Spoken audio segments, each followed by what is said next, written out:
Dos muitos conselhos que meu pai me deu, eu segui vários deles, mas um não. Quando ele disse, não faça filosofia, você vai viver de quê?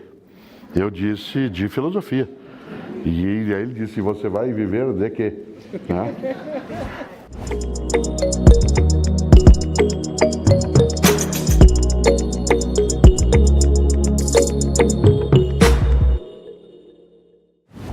Claro, ele era diretor de banco, minha mãe professora, alguém aos 17 anos de idade, que tivesse duas intenções. Uma era que eu tive, fazer filosofia. Pareceria estranho, né? Pareceria algo assemelhado à perda da razão. Né? Afinal de contas, qual seria o óbvio? Medicina, direito, engenharia, menino de classe média. Né? Claro, ia mergulhar direto numa área dessa. Segundo, que eu decidi não só que eu ia fazer filosofia, como queria fazer uma experiência religiosa. E eu entrei num convento. Né? E fiquei 3 anos na clausura, enquanto eu fazia filosofia. Eu entrei na universidade e aí entrei num convento da Ordem Carmelitana Descalça, que é uma ordem, né, que é mais ou menos assemelhada em várias coisas com a Ordem Franciscana, que tem a editora Voz, não é idêntica. E uma das coisas boas foi que, concomitantemente, a explicação para ele do porquê que eu ia fazer filosofia, eu tive que explicar para ele também porquê que eu ia ser monge. Essa segunda parte ficou mais fácil. Ele aceitou. Ele achou tudo bem, acho que é uma escolha tua, mas filosofia, né? Foi importante fazer junto, né? Tanto a parte de religião quanto Claro, da filosofia. porque eu tenho formação religiosa católica na minha família e eu queria fazer uma experiência religiosa que fosse densa. Eu não queria olhar a religião como superficialidade, pelo lado de fora. Falei, bom, o melhor modo de olhá-lo é ficando dentro daquilo que é uma vida religiosa, monacal, né? Uma vida que seja monástica também. E aí fui. Fazê-lo estudando filosofia foi algo decisivo na minha formação.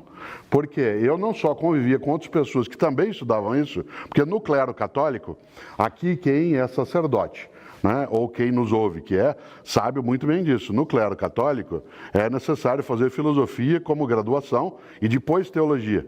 É um tempo longo de estudo. E a filosofia compõe exatamente esse campo. Muita gente diz assim, por que se faz filosofia se você vai ter uma atividade no campo religioso? Quem sabe você, com essa filosofia, não vai perder tua fé.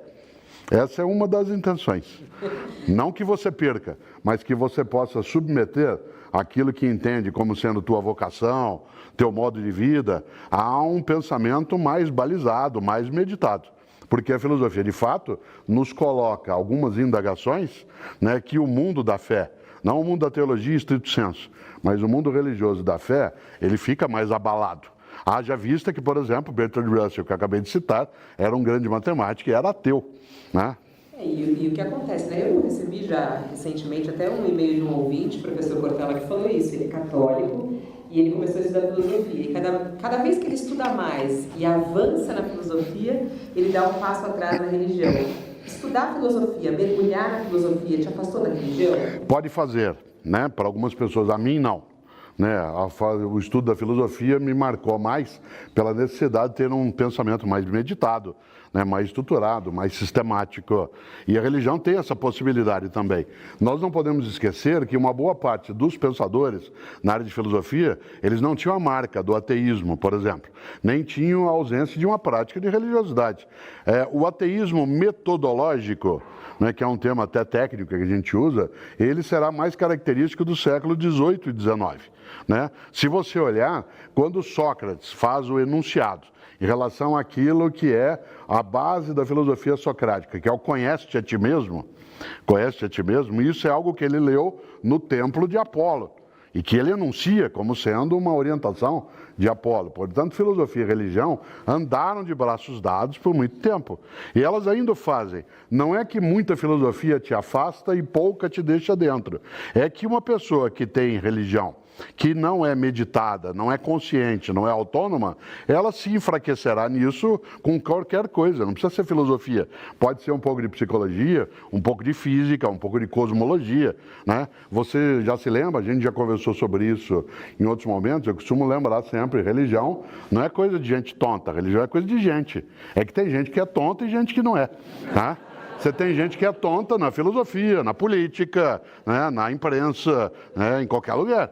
Então, e tem gente que é tonta na religião. Por isso não é a filosofia que te coloca ou te retira do campo religioso. Ela poderá dar mais fundamento para que se nele permaneça. Eu, por exemplo, eu não saí do convento porque eu estava estudando filosofia. Eu saí porque eu achei que a minha experiência, né, ela estava já completa no que eu desejava, mas eu queria ir para a docência. E para a docência fui.